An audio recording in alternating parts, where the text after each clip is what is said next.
we were self-navigating, and it was a real mix. Sometimes we were on like motorways in Romania kind of dodging trucks, and sometimes we were popping up in mountain top of like black ski runs in Montenegro.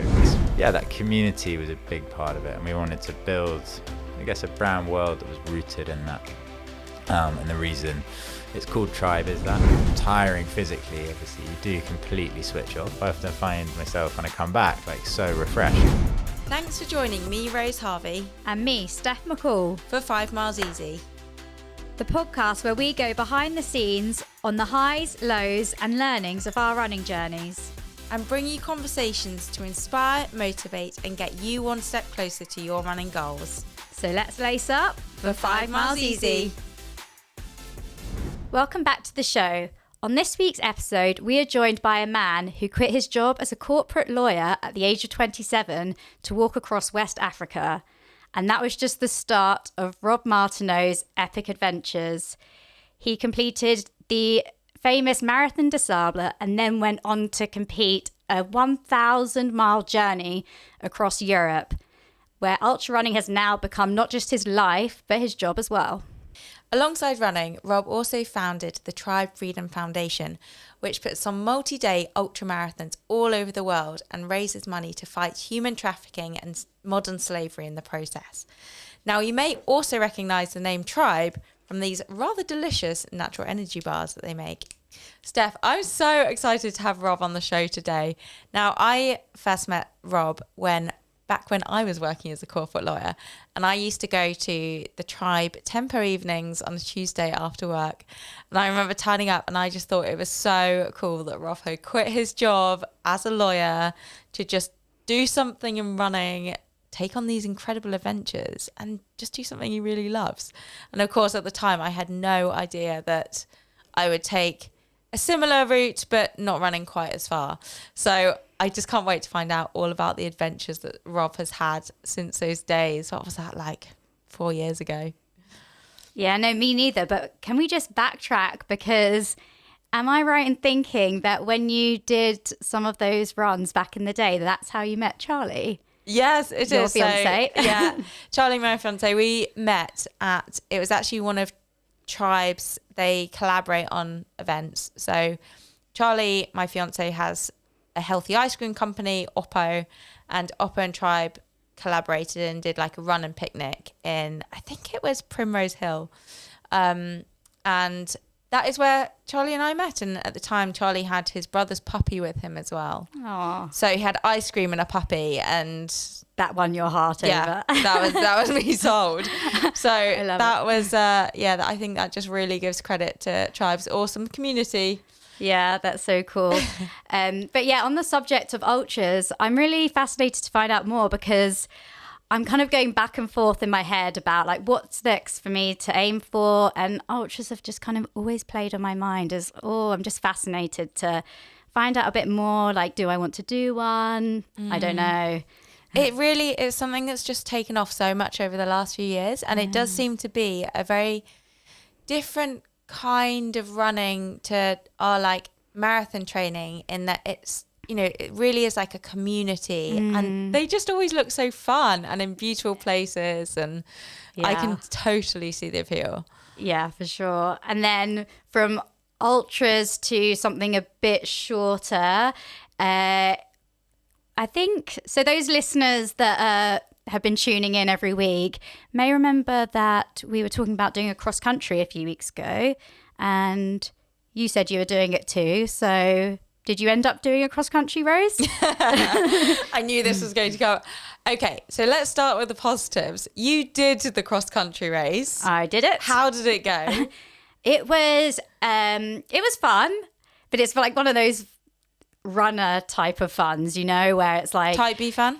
Type B fun, very much so. It was very painful. I'm not used to cross country anymore. I used to do a lot of cross country a few years ago, and I think like the muscles that you use, you're just conditioned to that sort of terrain, running up hills, running through mud, and I'm not used to that at all anymore now that I basically just run on the road. So and did you wear spikes? I wore spikes. I had my spikes from like 5 years ago or something. So did that not destroy your calves? No, they felt okay, and you definitely needed spikes. I would have been flat on my face if I didn't wear spikes. So I'm glad I wore them, but it was painful, and yeah, it felt like, as in, the race went well. I felt no pressure, but interestingly, I actually had a psychology session this week and spoke a bit about the cross country race, like had fun with it, you know. I'm feeling fit at the moment, so it kind of went well, but it was tough because I don't train for cross country. But I did a bit of a throwaway comment in that session where I said, it was in the middle of a sentence. I said, yeah, I don't really identify as a cross country runner anymore, so I didn't really feel pressure. And I was going on, carrying on with what I was saying, but my psychologist butted in later on and said, there was something you said earlier that I picked up on, and it was that you said, I don't identify as a cross country runner anymore.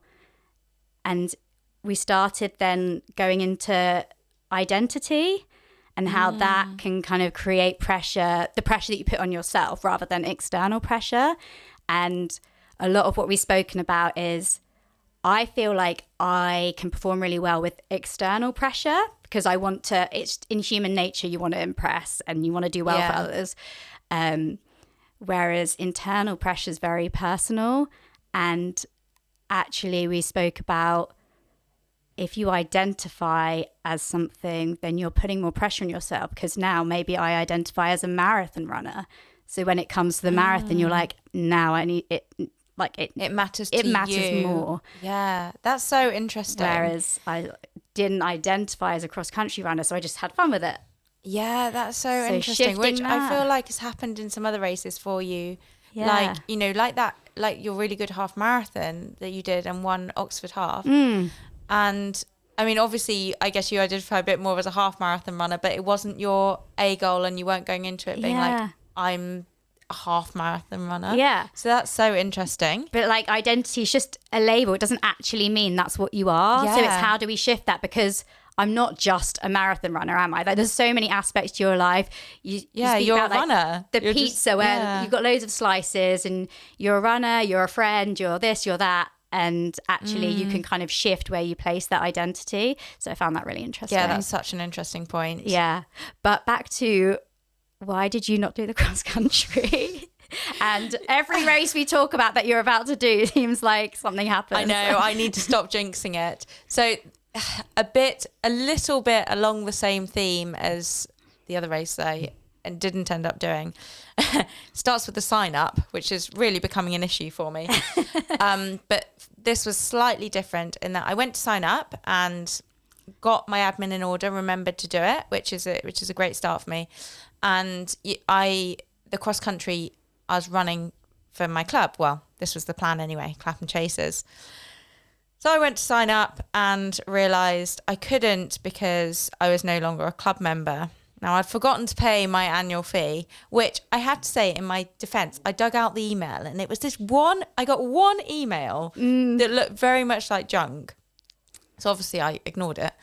And anyway, I've realised I've forgotten to pay my £20 membership fee. So I did that.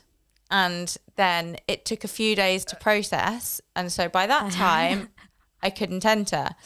But in the meantime, I went onto the club Facebook group thinking, okay, I've now paid my fee. Like, I'm sure they will let me represent the club for cross country. Could I get onto the Facebook group? Deleted. So brutal. So brutal. Yeah.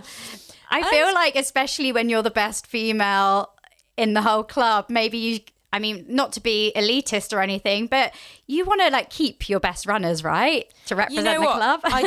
I don't think I should get special treatment for being fast. I do. I have been a member for 7.5 years. Every podcast I do, every interview, I big up Chasers. I've been saying for the last 2 months I run for Clapham Chasers. Rubbish because they kicked me out. You weren't a member. But the worst bit was I finally got reaccepted onto the Facebook group after a few days by the very efficient admin team, I have to say. I mean, great admin, Chasers, well done. Anyway, got back onto the Facebook group and I saw these comments about me. They were awful. So obviously after Chicago, there were lots of lovely people who had posted on the group saying, you know, Rose run 2:23 at Chicago and everything. And then the admin team chipped up. This would be a club record, but Rose is no longer a member, and so it will not count. Boo. I got publicly booed on the 1,000-strong member group. And I saw these comments and nearly died. And I was like, I cannot believe I got booed. So anyway, have you commented on that post? I'd comment on it now you're back in.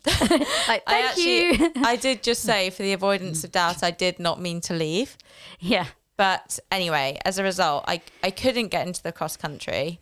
But I am now reaccepted as a member of Chasers. Welcome back. I slightly terrifyingly bought my Christmas party tickets, and I'm just hoping I don't get egged. Yeah. So for any Chasers listening, I'm a member. I never meant to leave. Please don't egg me at the Christmas party. Thank you.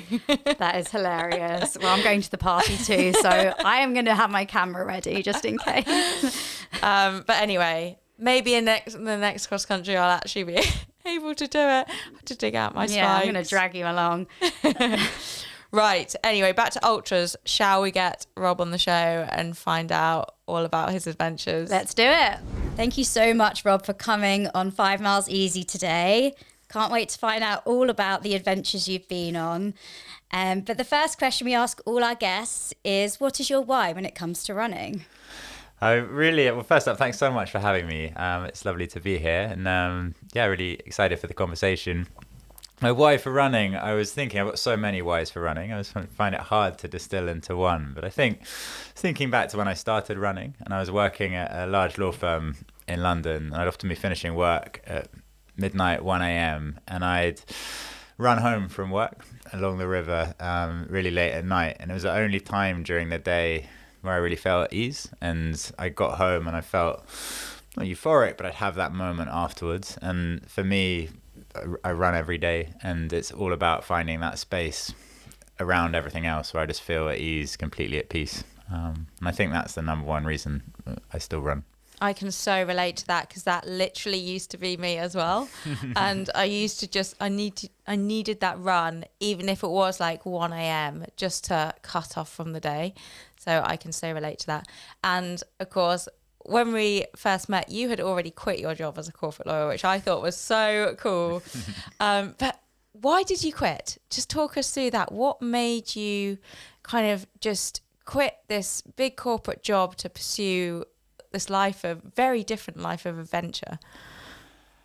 I think I'd been really fortunate in my life. In some ways, I'd basically fallen into being a lawyer, and obviously that's a kind of privileged position to be in. But before I started work at a law firm, I'd been given a training contract, so the law firm had kind of funded me through, and the credit crunch then happened, and so the law firm said to all of us who were about to start, you can take a year off and have some money to do it, because we want to stagger the people coming in. And so I suddenly ended up in this really unique position where I had financial security, I suppose, and I had a job at the end. Anyway, I bought a bike and a flight to Cape Town, and I then spent that year cycling all the way up through East Africa, so up through kind of Ethiopia, Sudan, into the Middle East, across Syria, and in the end to Istanbul. And it was I was 24 at the time, but it was this amazing experience for me. I'd never really done anything on my own like that before, and I found it sounds a bit pretentious, but quite a transformational experience. It really showed me that I could go off and do different things, and I spent more or less 9 months living in this little tent each day, cycling. And that really set me on a different path. And although after that journey, I went to the law firm to do, because I was contractually obliged, but also to kind of finish what I'd started, it sort of lit something else in me. And I think from that moment, every week I was thinking, what can I be doing that's pushing myself into more adventurous situations? How can I be getting out more and doing cool stuff? And at around that time, I became friends with Tom and Guy, who I then set up Tribe with, and I'm sure we'll talk about that. But we started doing all these runs together, whether it was weekends up in the Lake District, fell running, Marathon des Sables, all these kind of things. And it really set me on a different path. I love how casually you just mentioned Marathon des Sables, like it's just a run on the weekend. But how So how did you get into running in the first place? You said you were kind of seeking that adventure, but what led you to going on these adventures and doing longer distances? I think for me, adventure is a great word. It was all about adventure and the outdoors. After I'd sort of discovered that side of running, it became about also, I suppose, finding that space. But initially, I'd never been a runner at school. I played sport, but I never ran at all. I'd never been kind of into it. And then Guy, who I set Tribe up with, had always been really intrigued by Marathon des Sables, and he was telling me about it and was like, we should all do it. And at that stage, I'd never done any running, but he showed me these pictures of the desert, and it just seemed like this amazing thing. So I actually started running, did my first run to start training for Marathon des Sables. So I'd kind of never run, and then we had ease yourself 6 or 9 months. Well, there's a lot more walking that goes on in Marathon des Sables than people talk about. Although beforehand I didn't know that. But yeah, so it became about, initially it was about trying to access adventure and have these amazing experiences. And then running's become something different for me over time. But at the start it was just about that, like being able to do cool stuff. And I love the idea of going A to B on foot. That's insane. And then we know after Marathon des Sables, which is advertised as the toughest foot race on earth, and you can tell us whether you think it is or not. But after that, you then decided to do a 1,000-mile run across Europe. So tell us about what that was like, how that came about, and was it harder than Marathon des Sables? I think, so that run after Marathon des Sables, Tom, Guy, and I suppose got back from that, and we're obviously working our normal jobs, and I suppose we thought, what next? And Tom actually had the idea, and the idea began as, could we run 1,000 miles in 30 days? So it began as, I guess, a personal challenge, and we thought, that'd be an amazing adventure to do, and an amazing thing to try to do. How many miles is that a day? So it was about 35 miles a day. It varied. Yeah, some days we'd run 20, some days we'd run 55, 60. But we began sort of looking for a route, and we wanted it to be as big an adventure as possible. And we ended up plotting a route that went from Odessa in the Ukraine to Dubrovnik in Croatia, and it crossed kind of 9 countries in southeastern Europe, and over some really amazing, across the Balkans, some really amazing mountains. But a big part of that project was about fundraising for a charity. So Tom had worked in a social justice organisation before that had been involved with modern slavery as an issue, and he met this charity that was trying to build the first home in the UK that provided dedicated care to child trafficking victims. Anyway, we left that meeting with them really kind of motivated to try to help them build the home. And it was at that stage that the run kind of became more from this kind of personal challenge into something a bit more, and we thought, right, if we can get more people to run with us, we're going to be able to raise a lot more money and have a lot more impact.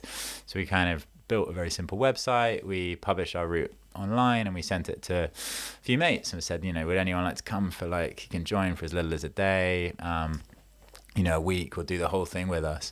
And it was a really strange, cool thing, I suppose, watching it kind of take off, because we had a few mates, suddenly became kind of 10 of us, and then they sent it out to more people.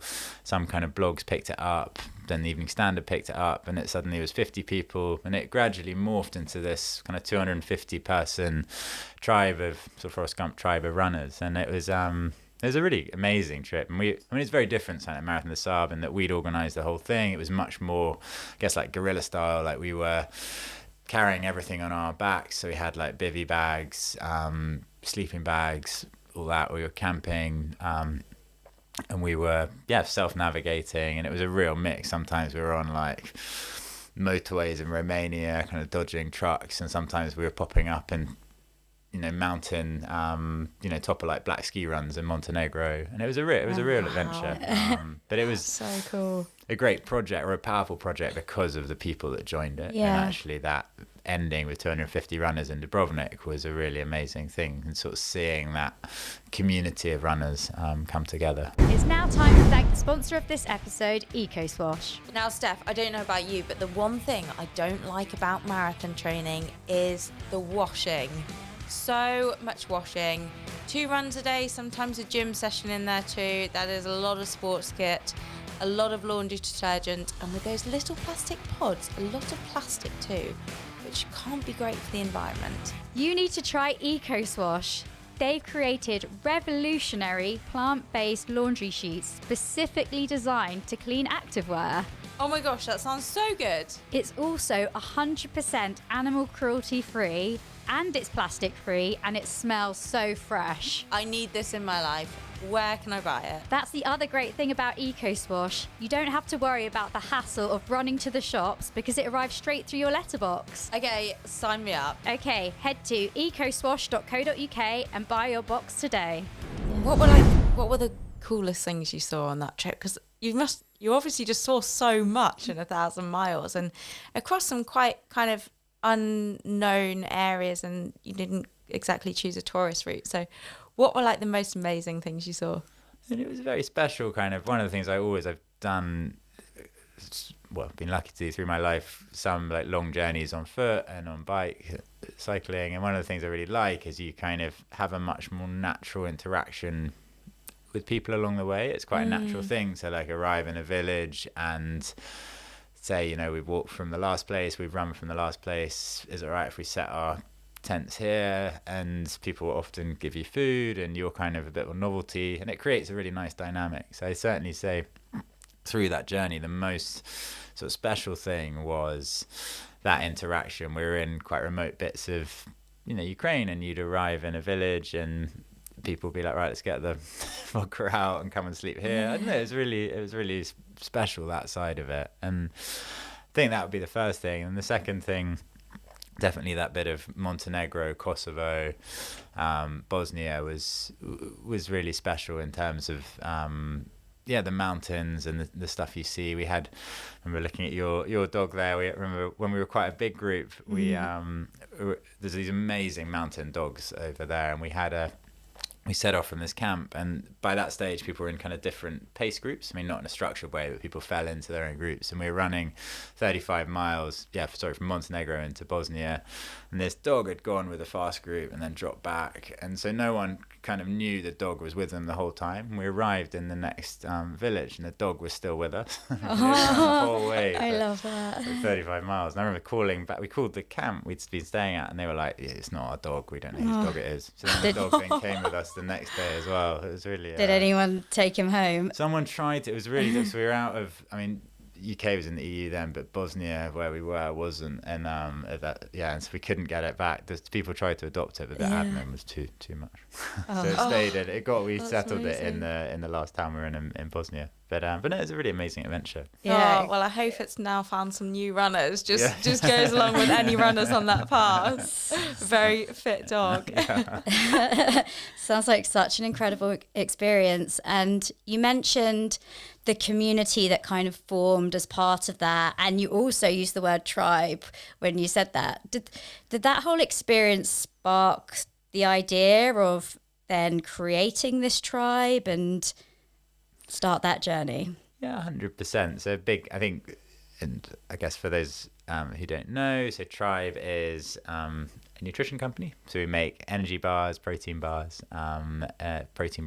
but we really grew out of Run for Love. And I think there were 3 things that came out of that run that have kind of driven Tribe, every day since. And I guess the first thing was when we were running, we were really frustrated as, I guess, the amateur runners with the energy and protein products that were marketed to us. I mean, it was quite different then. This is 8-9 years ago, but it was stuff that was kind of full of sugar, full of chemicals. It was weird colored stuff. You're kind of looking at like gels, Lucozade, I don't know, all that kind of stuff. Yeah. It wasn't. We wanted to create a natural product, basically just like a natural energy bar, great taste energy bar, to fuel us. And so that was the first thing that came from Run for Love. The second thing was, that community was a big part of it, and we wanted to build, I guess, a brand world that was rooted in that. And the reason it's called Tribe is that. And from day one, we were putting on tons of running events. And a big part of the company and our passion was bringing people together to run together. And we've put on 5 Run for Love since that first one. So taking communities of runners out on these great adventures. We have Run Club in London. So there's lots of different elements of I guess the community, and they all came from that.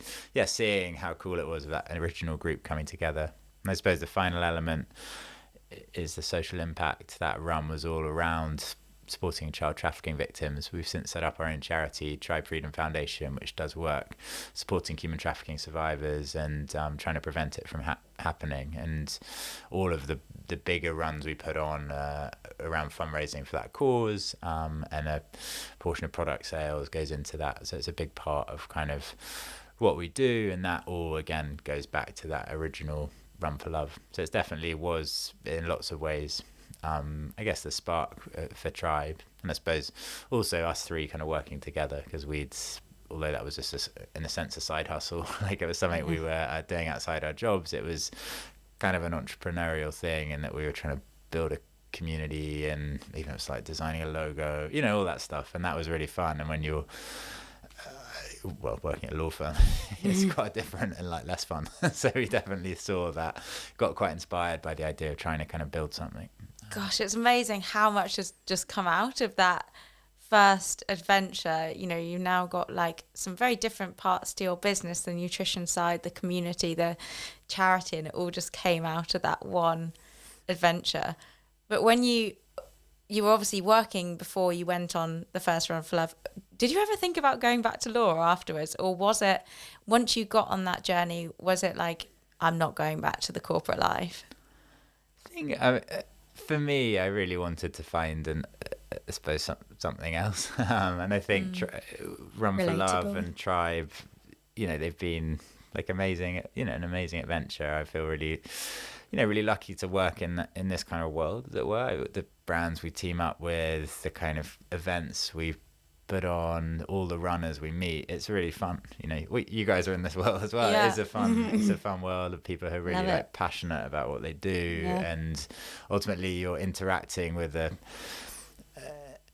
element of people's lives that they love. So people are buying our products, and we're sort of helping fuel whether it's their running, their cycling. It's something that they're really passionate about, and it's something that they is a great part of their day. And I like being involved in like a good part of people's day. Was a bit different as a lawyer.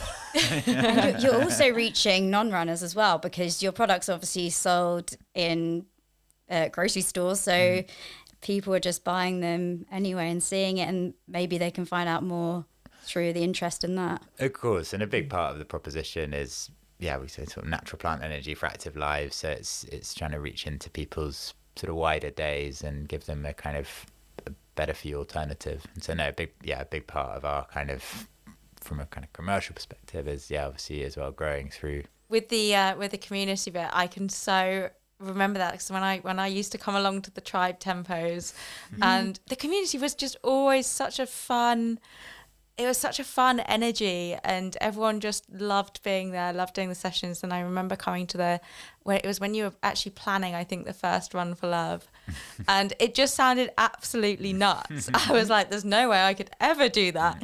But it really struck me as amazing that you were doing something that was just such a passion and such a hobby, and gone into that. So it was really cool to see that from my perspective, as still being in that corporate world. And I was thinking, maybe I could do that. Never did I dream that I actually would end up doing it. We see, one of the things I love is looking back to some of the runners who, came right back in the day, 5-6 years ago, and what they've gone on to. You're definitely one in terms of obviously what you've achieved is incredible. Not that Tribe has had anything to do with that, but definitely we see a lot like runners who came on did a couple of days of the first or second Run for Love, who then, whether it's like UTMB, Bob Graham's, all of these incredible kind of adventures that they've gone on to do, and events that they've gone on to do. And it's really inspiring seeing how running's become such a big part of their lives in certain cases, and then what it's allowed them to go on and do. Because running can be an amazing channel, I think, for those kind of things. Yeah, definitely. Can you tell us more about the ultras that you put on? Like, how far are they? Where do they take place? Do runners who take part in them, do they have to do the whole distance? How does it all work? Yeah, it's a great question. So the idea of Run for Love is normally it's to bring together a community of people first and foremost. So we'd always say it's not a race, it's an adventure. And the idea is we go as a tribe. There's normally between kind of 60 and 100 people, so like small enough that you're kind of part of a team. And we normally take people somewhere very beautiful. So the last one was in September. It was in northern Sweden. And so the idea is a big part of like getting out in nature. Every night we're camping together. Like we're beneath the kind of northern lights in Sweden, which is really special. And it's over 5 days. So the multi-stage element I think is really important because you're able to kind of bond together, and it creates a really kind of special dynamic. A lot of the community feel is in the kind of camps each night. And distance wise, it would normally be about 250 kilometers. So you'd be running, normally be one long day of like 70 or 80k, but the other days are a little over a marathon a day. So it's a really hard challenge, but it's designed to be push the very strongest runner, but also be accessible for as an entry point to ultra running and multi-stage running. And we'd often have quite a lot of newbies on it, and a big part of I suppose the journey is the training before as well. So we would normally, people would sign up 7-8 months before, not always, but and they would then we'd do like training weekends in the Lake District, taking people out on trails and helping again to build that kind of community feel. And people afterwards, you'd often hear people say it's just like a really unique, it's hard to describe why, but it's this really unique event. The feel and the kind of community element of it is really special. And then there's a big part of it is everyone is collectively trying to make this effort for the charity as well. So you have that kind of bonding element. And the next one we're doing is, so the ones we've done so far have been in, well, the first one was Southeastern Europe. The second one was actually in Bosnia and Croatia. The third one was in the Azores. Fourth one in Croatia. The fifth one in northern Sweden. The next one's going to be in southern Africa. So we've got a really amazing course. We're releasing the precise location in a week or so, but it's going to be really special. And yeah. Amazing. And when will that one be? So that'll be in November next year. Okay. So in a year's time. And yeah. That sounds. And where do you stay on these things? Do you camp? Do you stay in nice places? Because I can imagine after. I mean, it sounds, when you say it's accessible, it's incredible that people, do this as newbies and take on these amazing distances, which just sounds brutal. But I feel like I would need a really comfy bed at the end of each day to get through that. We tend to, so it is camping, and they're communal tents. So they will be like 8-man tents, and normally in really beautiful locations. So in Sweden, they're on the coast or by lakes each night. So everyone can come in, you could swim. But the idea is we are like out there, like it's boiling the bag food. Everyone sort of has their own, and like campfires. But then we'd normally, after the long day, we try and throw in a nice hotel. So everyone's kind of by the long day is normally on the fourth day. So after like 3 or 4 nights camping and a lot of running. So you carrying all your stuff with you, or someone? No, that side of it is so we the kind of logistics team do that. So it's just a day pack that has your kind of obligatory tribe bars and water and stuff for the day, and then there's checkpoints every 10k or so, so it's supported in that sense. But it just must be so kind of, you see so much nature, and just spending 5 days completely in nature, that sounds incredible. Well, definitely I find those events, like, although they're tiring physically, obviously you do completely switch off. I often find myself when I come back like so refreshed, because you've been in this bubble in a way. You're with this amazing group of people, you're in this amazing sort of nature, and all you're focused on, every single part of you is focused on reaching the end each day, and there's nothing really outside of that trail in a way. So it's a really wonderful thing in terms of, I think, switching off and kind of resetting. Definitely. Yeah, I can imagine. I mean, going back to what you said about your wife running and getting that mental cut off from the day, I mean, that's like 40 minutes, but you're still running through the streets of London. I can just imagine, 5 days of doing that solidly in beautiful nature must be such a reset. No, 100%. Yeah. And the people who come on this, you said it's accessible, but how, I mean, presumably you've got to have some ultra experience, or, you know, if you've got someone who's running 5K at the moment, how do you build up to that? What kind of level do you need to get to attempt something like one of the Run for Loves? And could someone say they're listening to this and they know the next event's next November? Is that enough time from now till then to build up to that?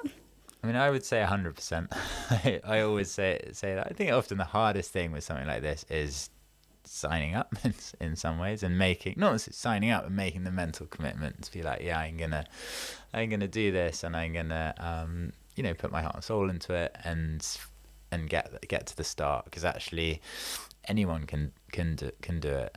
Obviously, it's demanding in terms of the physical challenge on the run, but I really believe we are in a sense born to run, and everyone can get there. I think it's about being, I suppose, realistic in the sense, do you want it? Do you want to do it? And obviously there are sacrifices that come with that in terms of time and energy, and obviously if you're putting time and energy into running, that's being taken from somewhere else. But I don't think that there's any kind of limitation that any person would have that means they couldn't do it if they're running 5K already at the moment. But I think you've got to build, so it's not suddenly running gradually a marathon tomorrow. But if you're running 5K now, you can be running 10K in a month, and you can be running a half marathon 2 months after. And it's about just building that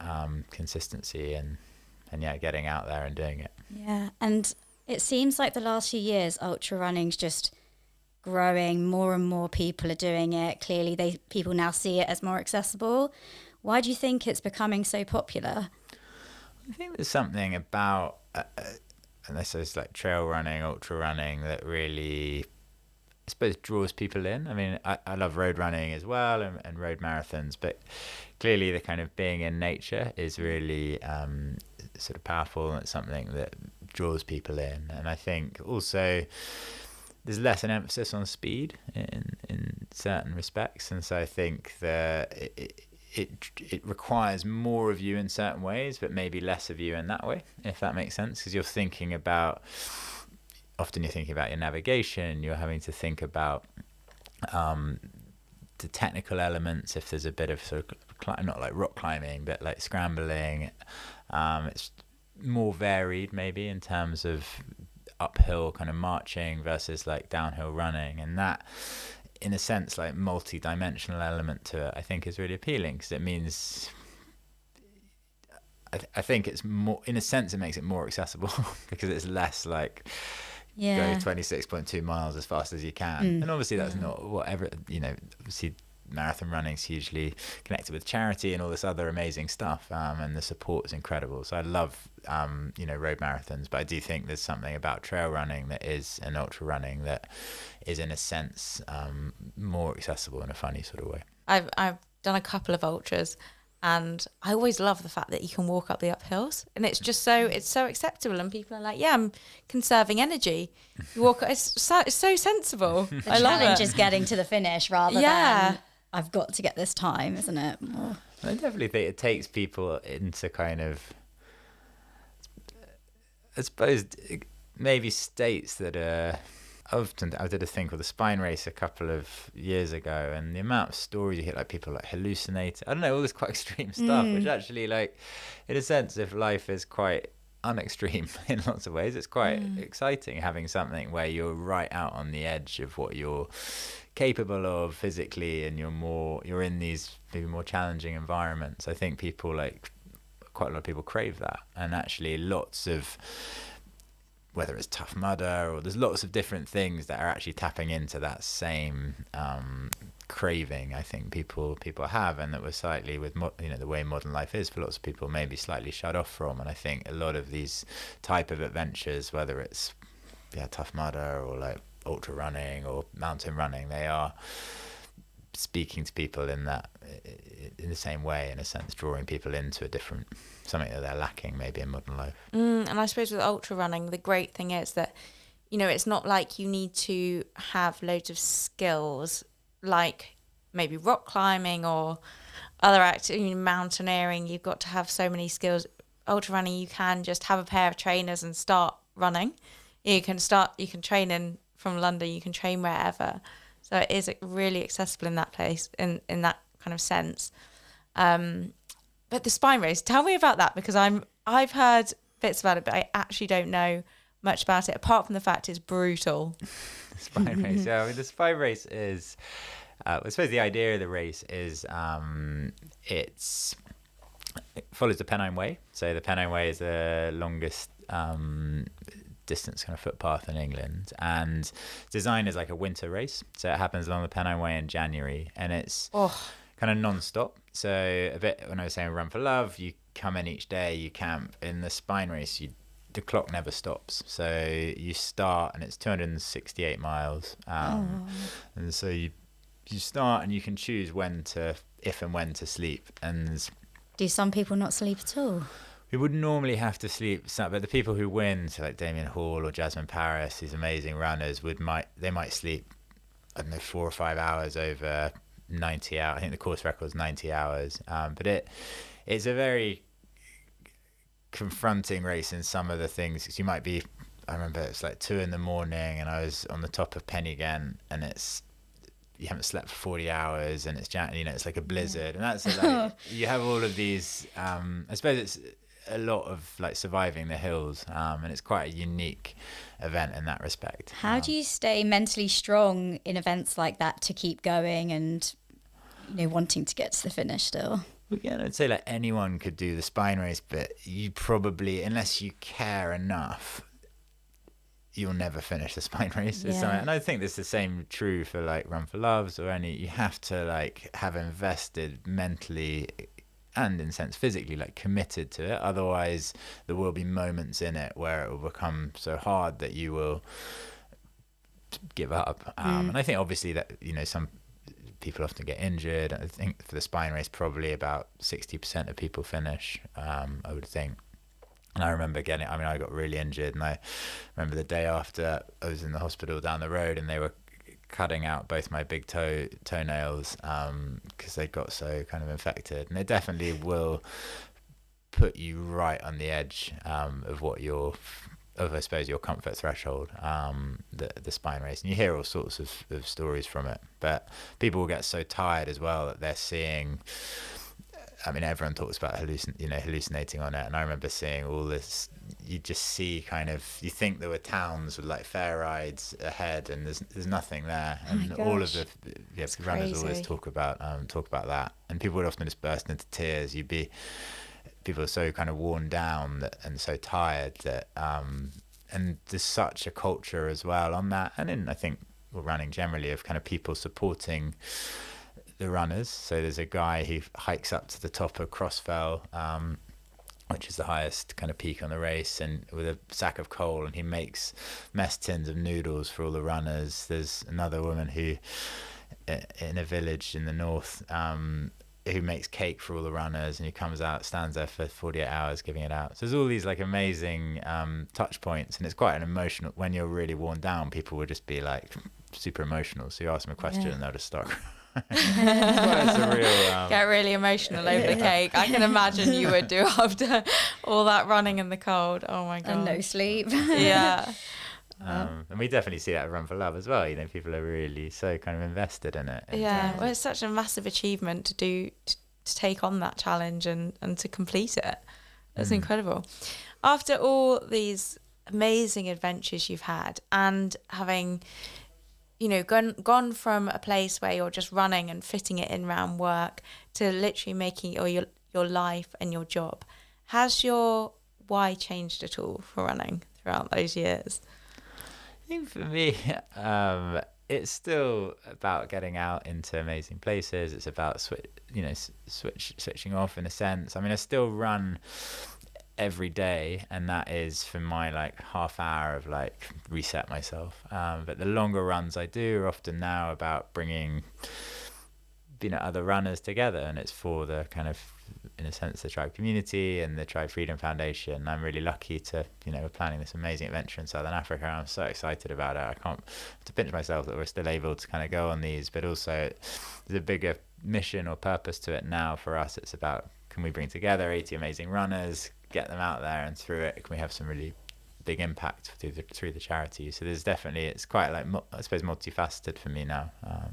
That's amazing. And how much have you raised so far? Do you know? So the Tribe Freedom Foundation, it's about 1.6 million pounds so far, which mostly it's not, it's not me in a sense, it's all of the runners who've taken part over the years, and other fundraisers who've kind of come together for those causes. So that's, that's been the community, which is mega. Yeah, that's an amazing achievement in itself. Yeah, and so through all those achievements and all the adventures and setting up Tribe, kind of leads us on to the final question that we ask our guests, which is, what is your high five me moment? So the moment that you would give yourself a high five. I feel like there have been a lot. I'm trying to think. I mean, the amount of high fives always at the end. My favourite bit of Run for Love always is at the end of each day, come into camp, obviously run, and then seeing all the runners come in and everyone like clapping everyone in and high-fiving them, and then it gets progressively, as it gets later, obviously the people who are coming in have had progressively harder days, because that's just how running is. And I think my favourite moments are moments like the end of some of the longest days in Sweden, where there were two kind of father-daughter teams who were running it together. So a dad who would be 50, 60 and a daughter in 20s, and seeing them come in at the end of a really long day. They might have been on the trails for 16, 17 hours. It's dark, and the emotion there, and that high-fiving them in, they would be my kind of moments where I've seen that people push themselves so hard and come through and have such a sense of kind of euphoria through it. It's really special to see that. Oh, that's incredible. And I mean, I feel like I want to do one of these adventures now. But how do you get involved with it, and how do you get involved with the Tribe community if people want to sign up? Well, I mean, there's super easy in a sense, the Tribe website, but you come and get in touch with us on social media and Instagram, or on the website. We've got tons of events, lots of more local events as well, or local to the UK. And just come along and come meet us. It's a really friendly community of people, and have a chat with us and come run. Oh, I'd love to come along. 100%. Thank you so much for joining us. 5 Miles Easy. Thanks so much. It's been so good to chat. Well, thanks so much, guys. It's been great to chat. I'm really grateful for you having me on. Thanks for joining us for 5 Miles Easy. And if you're loving the show, please remember to give us a rating on Spotify and Apple, and subscribe on YouTube. See you next time.